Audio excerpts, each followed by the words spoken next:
In today's video, I'm going to teach you how to open Google Calendar in Chrome and access the sharing options for a specific calendar.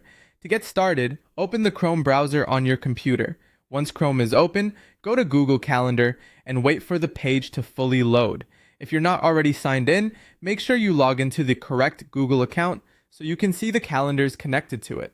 Giving the page a moment to finish loading can help avoid confusion, especially if you manage multiple calendars or have several Google services open at once. When Google Calendar appears on screen, take a look over to the left-hand side of the page. This area contains several navigation sections, and the one you want to focus on is called My Calendars.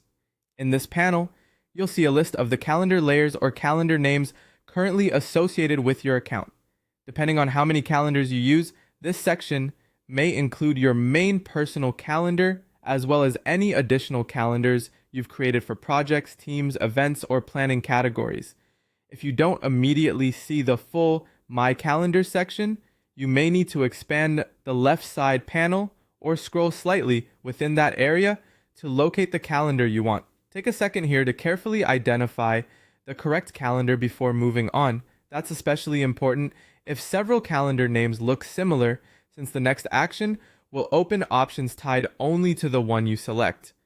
Once you've found the specific calendar you want to share, move your cursor to the right of that calendar's name. You should see a 3 vertical dots options button appear next to it.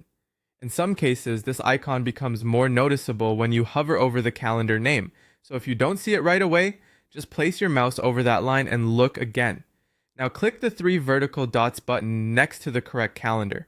This opens the options menu for that individual calendar, which is where you can begin accessing settings related to sharing and other calendar-specific controls. Make sure you click the options button for the exact calendar you intend to work with, since each one has